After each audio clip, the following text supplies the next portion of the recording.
Kaisar Sihir, Magic Emperor bab 684 sampai dengan 686 Pencerahan dan Permintaan dan King Shen.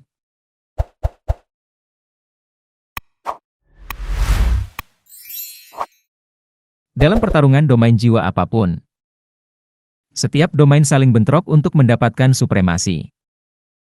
Karena tidak ada domain yang mengizinkan domain lain ada di ruang yang sama. Itu salah satunya.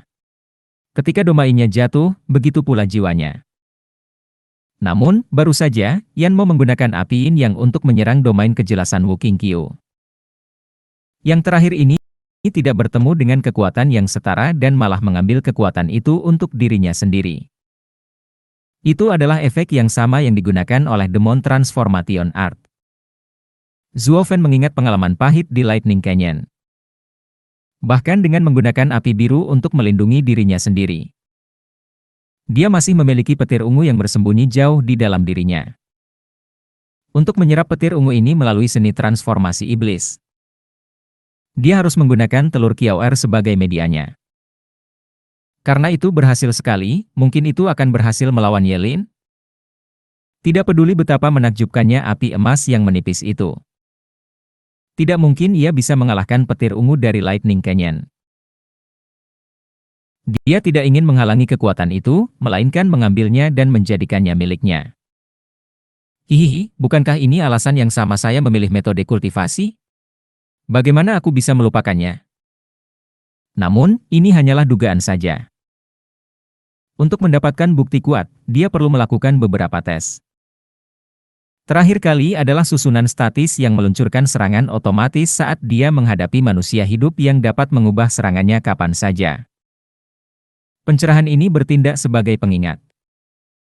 Mata Zuo Fen menyipit saat dia menyaksikan keduanya bertarung, terus-menerus berpikir. Lingkaran api yin yang. Yanmo mengubah serangannya. Dengan sebuah tanda, dua ular piton menyala. Satu merah dan satu biru mengelilingi Clarity Domain dari setiap sisi. Mereka segera berubah seperti cincin ular di belakang. Yanmo berputar dengan Clarity Domain di tengahnya. Tanda Yanmo berubah lagi. Dan panas yang membara melonjak menjadi dinding api besar. Mendekat ke domain kejelasan. Orang bisa melihat bagaimana api yin yang menggerogotinya. Nyala api yang mendesis dan menusuk memaksa wilayah itu terpojok. Dari luar, sepertinya domain itu ditelan seluruhnya oleh api. Wu Qingqiu mengerutkan kening dan membuat gerakan cepat. Simbol Taiji di bawahnya berputar lebih cepat saat bilah angin kencang melesat ke arah api yin yang. Membuatnya tersebar. Yanmo berusaha menstabilkan apinya. Saat itu, Wu Qingqiu juga berusaha menerobos, sambil berteriak. Dunia besar memiliki segalanya dan memiliki segalanya, harmoni dunia. Suara mendesing. Wu Qingqiu mentangkan tangannya. Clarity Domain runtuh dan dinding api membanjiri tanpa hambatan. Mencapai Wu Qingqiu dalam sekejap dan menelannya utuh. Namun, simbol Taiji di bawah Wu Qingqiu mulai menyebar di dalam api. Meliputi seluruh wilayah kekuasaan Yanmo. Yanmo menyipitkan matanya. Memahami apa yang diinginkan Wu Qingqiu, dan berteriak. Terlalu sedikit, sudah terlambat. Sebuah dengungan adalah satu-satunya tanda dari apa yang telah terjadi. Simbol Taiji mulai bersinar dalam warna hitam dan putih saat berputar. Itu seperti lautan luas, memutar semua isinya, bahkan kobaran api, saat menetralisirnya. Yanmo buru-buru membuat tanda untuk mendapatkan kembali kendali atas apinya, tapi sudah terlambat. Seluruh domain apinya telah diambil oleh Clarity Domain dan lepas dari tangannya. Melihat langit cerah di atas, Yanmo menggelengkan kepalanya dan menghela nafas. Lingkaran ular di belakangnya terus berputar, namun kehilangan kekuatan awalnya. Saudara Yan, biarkan aku menang. Wu Qingqiu menyeringai dan menangkupkan tangannya. Yanmo menghela nafas dan menggelengkan kepalanya. Saya masih kalah. Wu Qingqiu, kamu benar-benar talenta terbaik di negeri barat. Saudara yang terlalu baik. Sejujurnya, saya mulai berkeringat ketika domain kami bentrok. Saya hanya bisa menang melawan saudara Yan, berkat keberuntungan. Pembohong. Wajah Yanmo berkedut, kamu tidak perlu menepuk punggungku. Saya bisa melihatnya sendiri. Kamu masih menahan diri terhadap saya. Itu karena jalan yang kamu ikuti bukanlah jalan yang menggunakan kekuatan kasar. Kamu menggunakan kelembutan untuk meraih kemenangan di saat-saat terakhir. Kalau tidak, saya akan terluka parah ketika domain saya runtuh. Wu Qingqiu terkekeh, saudara Yan, saya mengagumi sifat jujur Anda. Namun, kamu salah tentang satu hal. Saya sudah lama kehilangan gelar talenta terbaik di negeri barat.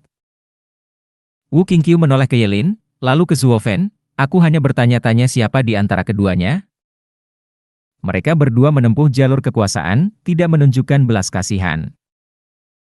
Kamu akan terlempar kembali kesakitan dan kekalahan jika melawan mereka. Bersikap mudah terhadap mereka akan menjadi kelemahan kamu. Kamu melihatnya sendiri. Adik laki-lakimu membunuh seseorang dalam serangan pertama. Zhuo Fen juga melenyapkan jiwa-jiwa tanpa penyesalan. Dia bahkan meninggalkanku dengan luka berat saat itu. Mereka adalah orang-orang yang berkuasa, bukan seseorang yang bisa dihadapi oleh pria sederhana. Yanmo memandang keduanya saat dia mengatakan ini. Wu Qingqiu terkekeh dan menggelengkan kepalanya. Tidak seperti Yelin dan Zhuo Fen, dia adalah murid ortodoks yang saleh, selalu bersikap sopan. Mereka tidak mempunyai batasan seperti itu. Dia pikir dia tidak akan bertahan 3 langkah bersama mereka. Namun, dia sopan dan tidak bertele-tele, sehingga mendapat rasa hormat dari banyak orang. Bahkan Yanmo, musuh terkuatnya, menghormatinya. Tetapi, Yanmo berbicara, kamu akan selalu menjadi talenta terbaik di negeri barat bagiku. Keduanya adalah monster, bukan manusia. Yanmo meninggalkan panggung, bahkan tidak menunggu hakim mengumumkan pengunduran dirinya. Berbeda dengan milik Zhao Dezu, miliknya berbeda. Dia bertarung dengan semua yang dimilikinya dan akan mempertaruhkan nyawanya jika itu berarti kemenangan. Namun dia tahu bahwa itu pun tidak cukup untuk melawan wilayah lawan. Lebih baik berhenti dulu. Melihat Yanmo pergi, Wu Qingqiu mengangguk. Dia sama sekali tidak baik, telah mencemari dan melakukan kejahatan, tapi bagaimanapun juga dia adalah laki-laki. Hakim juga mengawasinya pergi sambil mengangguk, lalu menyatakan bahwa ini adalah kemenangan Ultimate Clarity Sect. Pertandingan berikutnya antara Ultimate Clarity Sect dan Hellion Flame berlanjut. Mungkin karena keramahan kedua kapten yang ditunjukkan dalam pertarungan mereka, atau hari ini dipenuhi dengan kejadian aneh karena pertandingan dilakukan dengan seluruh kekuatan mereka tetapi lebih mirip pertarungan daripada pertarungan maut. Karakter murid-murid sekte kejelasan tertinggi memang lembut, tapi bahkan ketika murid-murid api neraka menang, mereka tidak menghabisi mereka. Mereka tidak hanya menunjukkan rasa hormat tetapi bahkan bersikap lunak. Maka, babak tunggal berakhir tanpa satupun korban jiwa, meski ada beberapa pemain yang mengalami luka berat. Adapun kedua sekte tersebut, mereka tidak berselisih satu sama lain. Faktanya, mereka bergabung dalam upaya mengejek sekte universal benar. Tim Zhao Dezu merasa ingin meratapi ketidakadilan tersebut. Ada apa dengan sekte kita? Bukankah kita sudah menyerah tanpa perlawanan? Kenapa kamu melihat kami seperti itu? Demi Tuhan, kami tidak bersalah di sini. Berikutnya adalah pertarungan tim 3 sekte. Ini akan menjadi pertarungan yang luar biasa, pertarungan yang melibatkan sekte-sekte terbaik di wilayah barat. Tapi karena orang aneh seperti Yelin ada di antara mereka, jaraknya sangat besar. Dalam sekte kejelasan tertinggi melawan api neraka. Wu Qingqiu membuat Yanmo sibuk sementara Yelin menangani 9 lainnya dengan mudah. Yanmo melihat ini dan mengaku kalah. Seolah meniru tantangan Zhuo Fen ketika dia bertarung 10 sendirian, Yelin mengeluarkan proposal yang sama. Dia ingin menghabisi Hellion Flame sendirian, tapi Wu Qingqiu menolaknya. Dia tidak takut Yelin akan melakukan kesalahan, tapi harga diri Yanmo akan hancur. Jadi begitulah jadinya 2 lawan 10. Wu Qingqiu membuatnya sibuk sementara Yelin mengurus sisanya. Yanmo juga menyadari hal ini, meski tidak sedikit pun senang. Dia tahu Yelin sama menakutkannya dengan Zuo Fan, atau lebih. Dia tidak punya cara untuk mengalahkan orang itu, jadi dia hanya bisa memasukkannya ke dalam botol. Adapun sikap sekte benar universal pun tak luput dari ekspektasi masyarakat, tetap berusaha menyelamatkan kekuatan mereka. Saat melawan sekte kejelasan tertinggi, mereka menyerah setelah beberapa kali pertukaran sambil menunjukkan sisi baik mereka. Ini hanya membuat Wu Qingqiu marah. Dia pasti sudah mengalahkan Shao Desu sekarang jika bukan karena karakternya yang lembut. Hal yang sama tidak berlaku untuk Yelin. Sekte kami tidak di sini untuk bermain-main. Bertarunglah jika kamu mau. Jika tidak, pergilah dari sini. Jika kamu mulai bermain-main, aku akan membunuhmu. Sebelum Shao Desu dapat berbicara, Yelin menembakkan 3 api emas ke 3 murid, membunuh mereka di tempat. Shao Desu benar-benar merasa menyesal saat ini. Ketiganya termasuk yang terbaik di timnya. Tapi dia tidak punya pilihan karena dia takut pada kekuatan Yelin dan sekte kejelasan tertinggi. Dalam pertarungan berikutnya dengan Helion Flame, Universal Rigteo Sect baru saja berhenti sebelum mereka mulai. Sekte kejelasan tertinggi memiliki Yelin, yang mengambil 3 orang terbaiknya, dan sekarang dia memiliki api neraka, yang sangat ingin merobek mereka. Shao Desu khawatir dia bahkan tidak punya waktu untuk mengumumkan penyerahan dirinya. Beginilah tahap 3 sekte teratas berakhir dalam 1 hari. Sekte kejelasan tertinggi dan api neraka berjuang keras, berakhir dengan kedua belah pihak memar dan lelah, sementara sekte benar universal mempertahankan sebagian besar kekuatan mereka berdasarkan trik saja. Target mereka adalah para pemula, sekte perencana iblis, dan sekte dewa pedang. Tahap 3 sekte atas telah berakhir dengan sekte kejelasan tertinggi menjadi yang pertama, api neraka yang kedua, dan sekte benar universal yang ketiga. Tahap tantangan 3 sekte unggulan akan berlangsung 3 hari dari sekarang. Itu saja untuk hari ini. Hakim melihat sekeliling arena dan mengusir orang-orang sebelum dia pergi. Kedua penjaga gerbang juga menutup pintu dimensi. Orang-orang sangat bersemangat saat mereka mengobrol tentang pertarungan hari ini dalam perjalanan kembali ke penginapan mereka. Dari waktu ke waktu, mata tertuju pada tim sekte penipu iblis dan sekte dewa pedang, bersemangat dengan apa yang akan terjadi. Mereka ingin melihat apakah kelompok yang tidak diunggulkan ini mempunyai keberanian untuk menantang kekuatan 3 sekte superior. Menonton dari atas, wajah Zuo Fan terasa berat. Matanya tertuju pada Yelin dari sekte kejelasan tertinggi. Yelin merasakan tatapan itu dan mendongak sambil tersenyum saat dia mengatakan sesuatu. Sampai jumpa 3 hari lagi. Kemudian dia mengikuti tim Ultimate Clarity Sect keluar. Menarik napas dalam-dalam, Zuo Fan merenung. Bagi sekte penipu iblis yang telah mencapai peringkat seperti itu, itu sudah merupakan kesuksesan besar, dan tidak ada kebutuhan nyata untuk terus menantang.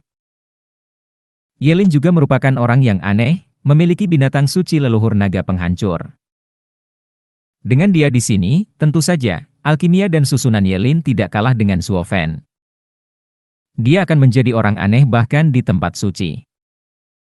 Bahkan Zuo Fan pun tidak yakin dia bisa menang melawan orang aneh ini. Pilihan terbaik saat ini adalah tidak bertarung. Namun, entah kenapa, kekuatan binatang suci di dalam diri mereka bergema. Jantungnya bahkan berdebar kencang memikirkan kemungkinan pertarungan. Dia harus melakukannya. Melarikan diri sekarang hanya akan membuatnya menyesal. Sebagai orang yang mewarisi kekuatan binatang suci, mereka harus mencari tahu siapa yang berada di atas. Menyipitkan mata, mata Zuo Fan bersinar dengan semangat bertarung, begitu bersemangat hingga darahnya mendidih. Itu seperti ketika dua binatang bertemu. Seolah takdir sendiri yang membuat mereka menjadi rival. Oh, apakah saudara Zuo merasa takut? Zuo Fan dikejutkan oleh suara itu, berbalik untuk melihat Wen Tao berdiri di belakangnya. Zuo Fan mengangkat alisnya, di mana aku terlihat takut padamu? Wen Tao menatapnya lagi dan tersenyum. Maaf, saya baru saja melihat saudara Zuo gemetar dan mengira kamu takut pada monster kecil dari sekte kejelasan tertinggi.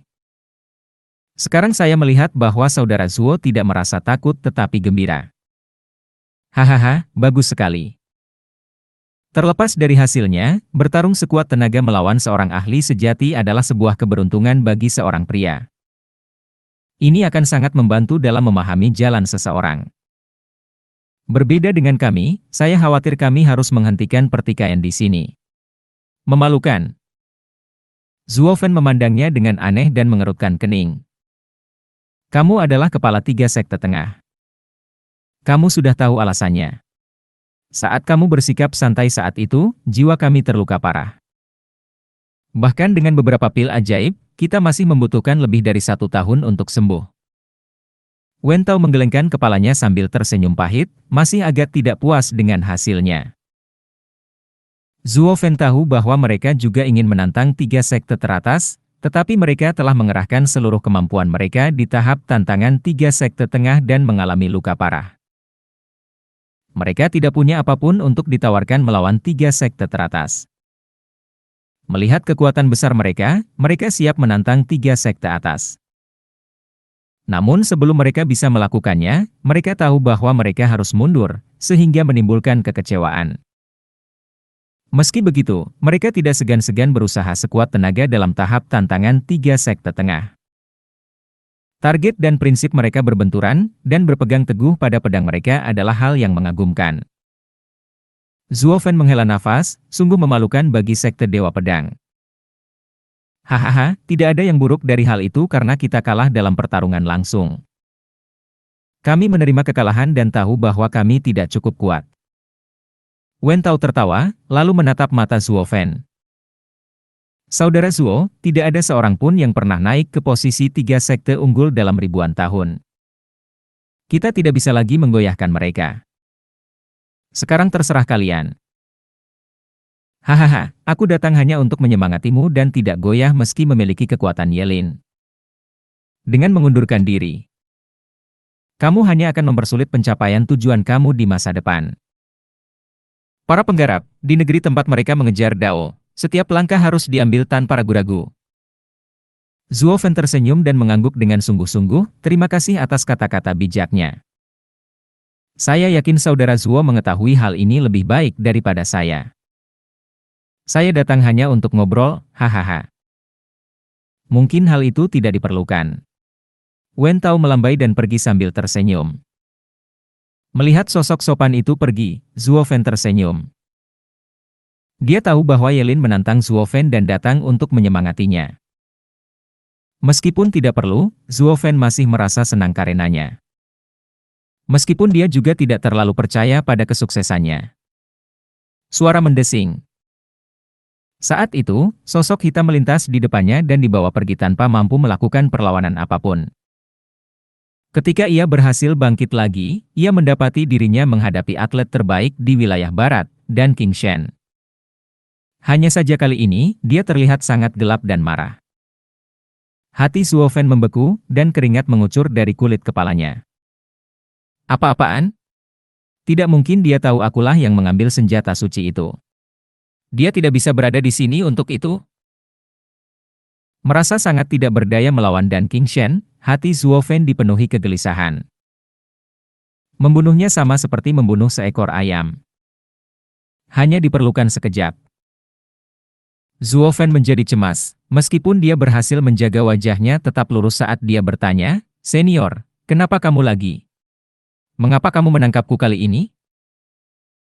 Melihat sekeliling, dia mendapati dirinya dikelilingi oleh pepohonan dan rumput, begitu damai dan tenang. Sangat sempurna untuk melakukan pembunuhan dan pencurian. Zuo Fen menjadi lebih tegang saat dia memberikan senyuman yang dipaksakan. Senior. Kenapa kamu tiba-tiba membawaku pergi? Apakah saya menyinggung senior dengan cara apapun? Tidak, itu adalah 2 orang bodoh yang menyegel dunia. Menampar kakinya, dan King Shen kesal tapi akhirnya hanya menggelengkan kepalanya. Mata Zuo Fen berbinar, dan dia menghela napas, mendapatkan kembali ketenangannya. Aman. Zuo Fen menyelidiki dengan sangat hati-hati, "Senior, apa yang terjadi? Wilayah apa yang disegel?" "Itu yang memiliki tambang suci." Dan King Shen menggelengkan kepalanya. Dalam setiap pertemuan naga ganda, pertarungan tim diadakan di alam yang sama dengan tempat tambang suci disimpan. Itu karena energi spiritual yang kental membantu para murid memulihkan kekuatan mereka dan berusaha sekuat tenaga. Namun, untuk amannya, jika tambang suci itu dalam bahaya, keduanya bisa memindahkannya sekaligus. Jadi ada dua cara untuk menambang. Yang pertama adalah melalui medan perang itu, dan yang kedua adalah di paviliun pencapaian surga dari dua orang yang diagungkan. Aku berencana untuk menyelinap masuk melalui paviliun pencapaian surga sementara keduanya fokus pada pertarungan sekte, lalu mengambil pedang atlas. Tidak pernah terpikir olehku bahwa jalur paviliun pencapaian surga juga tersegel. Hal ini membuat satu-satunya caraku untuk masuk adalah melalui medan perang. Tapi dengan banyaknya orang, saya akan langsung ketahuan oleh yang diagungkan. Ini akan membuat pengambilan pedang atlas menjadi mustahil. Melihatnya menghela nafas, Zuofen memahami penderitaannya dan menjadi lebih santai. Jadi orang ini bahkan tidak bisa masuk. Itu tidak ada hubungannya denganku. Zuofen menyembunyikan senyuman licik saat dia bertanya. Senior, maka kamu harus mencari cara untuk masuk, bukan datang kepadaku. Saya tidak mengatakan apapun kepada siapapun tentang Anda. Dan dengan penampilanku yang begitu cemerlang, membayangi matahari dan bintang, semua orang akan menungguku untuk bersinar lebih terang 3 hari dari sekarang. Melakukan apapun padaku akan membuat mereka khawatir. Baik. Saya mengerti, jadi berhentilah meletakkannya terlalu tebal. Aku tidak datang untukmu. Bualan Zuofen masih jauh dari selesai, tetapi Dan Qingshan memotongnya. Nak, alam akan terbuka selama pertemuan naga ganda. Setelah melewatinya, kedua orang itu akan menyegelnya kembali. Hanya merekalah yang bisa membuka segelnya, mencegah siapapun masuk. Saya harus bertindak cepat. Jadi aku memikirkanmu. Kamu akan membawa saya ke dalam di depan mata semua orang? Aku? Zuofen memulai dan menggelengkan kepalanya. Tidak mungkin, tidak. Bagaimana aku bisa mengantarmu? Dengan usiamu, kamu tidak terlihat seperti murid kami. Bahkan jika kamu mengubah penampilanmu dengan pil, kamu tetap tidak akan bisa menyembunyikan aura tua, jompo, dan kotor itu. Demi Tuhan, kamulah yang paling busuk. Dan Qingshan membalas, lalu berkata, saya sudah memikirkan hal itu, dan itu tidak mungkin. Mata kedua orang bodoh itu tajam. Hanya dengan perubahan penampilan saja, mustahil bisa membodohi mereka. Mereka dapat mengetahui siapa kamu melalui auramu. Itu sebabnya aku ingin masuk ke sana melalui cincin penyimpananmu. Apa? Karena terkejut, Zuofen melambaikan tangannya yang panik sebagai penolakan. Tidak mungkin. Tidak. Cincinku hanya bisa menampung benda dan tidak ada benda hidup. Mereka masih bisa mengetahuinya meskipun Anda memberi saya cincin penyimpanan hidup. Mengapa saya tiba-tiba mengganti cincin penyimpanan saya? Ada banyak hal yang bisa salah. Zuofen menggelengkan kepalanya tanpa henti, tidak ingin melakukan apapun dengan rencana gila ini. Aku sudah memberikan peta pada orang tua ini. Dan karena itu adalah sebuah item, bahkan jika Double Dragon Manor mendapatkannya, itu tidak akan sampai padaku. Kecuali Dan Qingshan membuka mulutnya. Tapi ikan terbaik di wilayah barat semudah itu ditangkap? Silakan.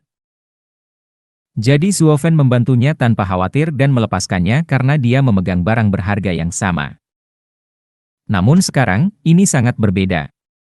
Begitu Double Dragon Manor mengetahui hal ini, dia akan kehilangan segalanya.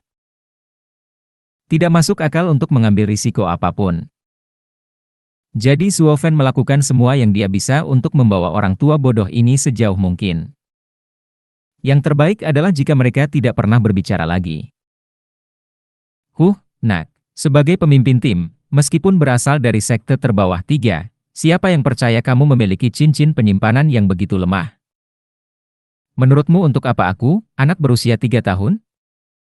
Tidak ada yang akan mempercayaimu. Dan Qingshan memahami rencananya dalam sekejap. Apakah kamu ingin melarikan diri? Sudah terlambat untuk itu sekarang. Zuo Fan menghela nafas. Senior, kamu tidak mengetahui hal ini, tapi aku hanyalah seorang pekerja sederhana di sekte tersebut. Hui Xiong dari Bistaming Sek itu benar. Dia melawan semua elit kami, dan karena tidak ada pilihan yang lebih baik, kami dari kantor tenaga kerja harus turun tangan. Kami semua adalah buruh, jadi tidak ada yang bisa kami capai. Sekelompok buruh belaka menyapu lantai dengan 3 sekte tengah dan elit 3 sekte bawah. Cobalah mengumumkannya kepada dunia. Lihat bagaimana reaksi murid-murid lainnya. Wajah Dan Qingshan berubah seram. Nak, kamu sudah bersekongkol denganku. Jadi, kamu tidak punya pilihan selain membantu saya. Saat aku mendapatkan pedang suci dan pergi, aku tidak akan melibatkanmu lagi. Tapi jika kamu tidak mau membantuku, saat aku mendapatkan pedang itu, aku akan memberitahu semua orang yang memberiku peta itu, bahkan terima kasih untuk itu, hahaha. Senyuman Dan Qingshan benar-benar jahat. Wajah Zuo Fan berkedut, dan dia menghela nafas sebelum mengangguk. Sepertinya aku tidak punya banyak pilihan. Aku benar-benar terjebak bersamamu. Hahaha, itu lebih baik. Tidak mungkin hadiahku sia-sia. Dan Qingshan tertawa. Zuo Fan mengerutkan kening. Senior, jika aku membawamu, bagaimana kamu akan keluar? Kali ini, lawannya tidak mudah dan tidak punya waktu untuk memikirkan hal lain atau bermain dengan mereka. Lalu ada susunan pemantauan di semua tempat. Begitu Anda muncul, Anda akan terekspos. Hihihi, jangan khawatir. Berkat kata-katamu terakhir kali, aku telah menemukan jalannya. Kami akan melakukan pengalihan. Kamu bertarung mati-matian dalam pertempuran dan, di tengah kekacauan, gunakan kesempatan pertama kamu untuk melempar cincin ke titik buta susunan pemantauan. Lalu kamu tinggal memancing mereka pergi. Begitu kau menarik perhatian semua orang, aku akan menyelinap pergi dan mencari tambang suci itu. Keluar dari akal pikiran. Alis Zuo Fan bergetar, dan dia mengangguk. Bukankah itu jurus yang sama yang dia gunakan?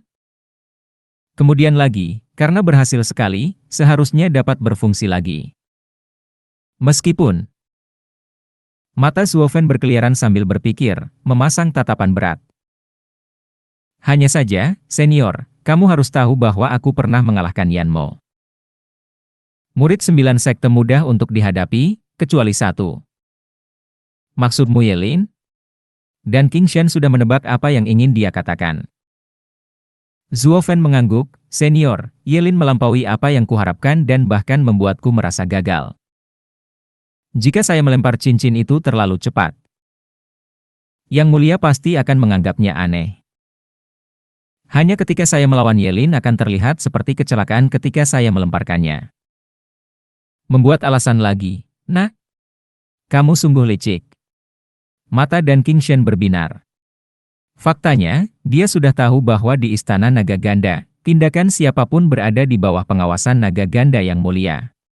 Meskipun dia juga tahu bahwa lemparan cincin sederhana dapat menimbulkan kecurigaan, itu tidak cukup untuk menghentikan pertandingan dan menyelidikinya. Mereka tidak terlalu paranoid. Hanya ketika pedang Atlas diambil barulah mereka memeriksanya. Namun, Dan Qingshan akan berada bermil-mil jauhnya pada saat itu, meninggalkan Zuo Fan dalam keadaan tinggi dan kering. Sejak awal, Dan Qingshan hanya memikirkan bagaimana pergi dengan pedang dan tidak memikirkan yang lain. Bahkan apa yang terjadi pada Zuo Fan sesudahnya. Jika tidak, bukan berarti Zuo Fan juga tidak bisa. Yang mengejutkan Dan Qingshan adalah bagaimana anak laki-laki ini sudah membuat rencana dalam waktu singkat ini. Mereka berdua tahu masing-masing punya rencana masing-masing, namun tak seorang pun berbicara. Dan Qingshan merasa sedikit bersalah karena mengetahui dia ingin mengusirnya begitu dia selesai dengannya. Mungkin karena dia ingin menebus rasa malu ini atau hanya untuk meredakan kekhawatiran iblis yang tajam ini. Dan Qingshan mulai menganalisis lawannya. Yelin tidak kalah kuat darimu. Tapi dia belum menunjukkan semua yang dia miliki, dan aku tidak bisa menilai kekuatannya dengan benar. Entah kamu melawannya atau tidak, kamu pasti sangat lelah dengan api emas itu. Sungguh aneh. Saya sudah punya cara untuk mengatasi api emas itu. Satu-satunya masalah adalah saya tidak tahu bentuk jiwanya. Zuo Fan menjadi berat, saya berasumsi jiwanya pastilah jiwa naga surga juga. Tapi bagaimana dua jiwa naga surga akan bertarung? Saya tidak yakin tentang masalah ini dan ingin meminta senior untuk berbagi pengalaman Anda dalam bertarung dengan jiwa naga surga. Apa, dia memiliki jiwa naga surga? Bagaimana Anda tahu? Hati dan King Shen bergetar. Dia tidak pernah membayangkan negeri-negeri barat akan begitu kaya akan bakat hingga memiliki jiwa naga surga lainnya. Zuo Fan mengangguk tegas. Leluhur naga penghancur agung tidak bisa memberikan jiwa naga surga kepada pewarisnya. Karena pria itu ada di sisinya, paling tidak yang bisa dia lakukan hanyalah memberinya jiwa yang sama, bukan? Bahkan jika Zuo Fan belum melihat jiwanya, dia kurang lebih yakin berdasarkan warisan pria itu. Namun hatinya semakin berat karenanya. Siapa yang lebih mengetahui jiwa naga surga daripada leluhur naga? Ketika dua jiwa naga surga bertarung, si sialan itu akan lebih unggul melawannya yang tidak memiliki guru. Hal itu akan menyebabkan kerugian dalam kekuatan jiwa dan tubuh. Itu berarti dia pasti akan kalah. Menatap mata dan King Shen, seluruh harapan Zuo Fan untuk menang bertumpu pada pengalaman senior ini. Meski masih kurang dibandingkan nenek moyang naga, setidaknya itu lebih baik daripada tidak sama sekali. Senior, tuan dari orang ini luar biasa, memahami jiwa naga surga juga. Karena itu, pria itu harus memiliki pemahaman penuh tentang jiwa naga surga. Saya berharap senior dapat memberi saya nasihat, setidaknya untuk mengikat. Jika tidak, maka saya akan dengan mudah terdorong mundur dan segera dikalahkan. Saya tidak punya waktu untuk melempar cincin itu, dan rencana Tuan akan gagal. Baiklah, sekarang berhentilah mencoba memerasku. Saya mengerti apa yang kamu katakan. Karena kamu sedang melalui bahaya seperti itu untukku, aku akan memberikan segalanya untuk membantumu. Dan King Shen merenung, Zuo Fan, apakah kamu tahu ilmu pedang? Zuo Fan menggumamkan sesuatu, lalu menggelengkan kepalanya, sedikit saja. Dari 8 kaisar tempat suci, hanya kaisar pedang yang terobsesi dengan hal ini sejak lama. Sedangkan dia, kaisar iblis, dikenal karena kelicikan dan kekuatan tubuhnya. Dia hanya tahu sedikit tentang kaisar pedang. Itu akan membuat bantuanku menjadi kurang berguna. Dan King Shen menghela nafas, kamu tahu bahwa jiwa pertamaku adalah pedang, yang telah terbenam dalam pedang selama bertahun-tahun. Baru kemudian saya membentuk jiwa naga surga dan menyatukan mereka untuk membentuk seni membelah naga. Kemunculan pedang itu menggetarkan dunia, membuat Azure Dragon melolong dan lautan berbusa. Jika kamu tahu ilmu pedang, aku akan membimbingmu melalui seni ini untuk menggunakan jiwa naga surga dengannya. Kamu pasti tak terhentikan, bahkan melawan api emas itu. Wajah Zuo Fan berkedut, dan dia menghela nafas. Senior, maksudku tidak ada rasa tidak hormat, tapi pemahaman guru itu tentang jiwa naga surga jauh lebih baik daripada pemahamanmu. Tuan memiliki seni membelah naga, jadi apakah itu berarti dia tidak memiliki seni mistik lainnya juga? Saya khawatir tidak ada orang yang lebih baik dalam menggunakan jiwa naga surga selain dia. Saya hanya ingin tahu bagaimana menggunakan jiwa naga surga untuk melawan jiwa naga surga lainnya. Jiwa naga langit adalah pedang terkuat. Mengalahkannya bukanlah hal yang mustahil. Tapi itu berarti kekuatanmu adalah segalanya. Dan King Shen menjadi serius saat dia berkata, jiwa naga surga kuat tetapi hanya sekuat penggunanya. Kalau tidak, kita akan menguasai seluruh dunia dengan begitu banyak jiwa naga surga di wilayah barat. Sayangnya, daratan terkuat di benua ini adalah wilayah tengah. Jadi, meskipun jiwa sangat membantu bagi seorang penggarap tahap ethereal, jiwa hanyalah sebuah alat. Yang penting pada akhirnya adalah kultivasi seseorang. Juga, kamu salah tentang sesuatu. Domain seseorang membatasi pemahamannya tentang jiwa naga surga. Wilayah kekuasaanku ada di dalam pedang, jadi ketika pedang itu digabungkan dengan jiwa naga, mereka membentuk seni membelah naga. Kamu mungkin mengatakan bahwa gurunya jauh lebih baik dalam menggunakan jiwa naga surga, tetapi wilayah kekuasaannya membatasi hal itu. Dia mungkin tidak memiliki pemahaman yang sama denganku tentang pedang yang digabungkan dengan jiwa naga. Semuanya tentang perspektif. Orang berbeda yang memegang barang yang sama akan mencapai kesimpulan dan kegunaan yang berbeda. Tidak ada seorang pun yang lebih baik dalam hal ini. Zuo Fen, saya tahu kamu bijaksana, penuh dengan banyak gerakan cerdik. Jika kamu bisa menggabungkan semua kekuatanmu dengan jiwa naga, maka itu mungkin tidak kalah dengan pemahaman senior itu tentang jiwa naga. Zuo Fen gemetar dan berdiri tercengang, setelah melihat cahaya.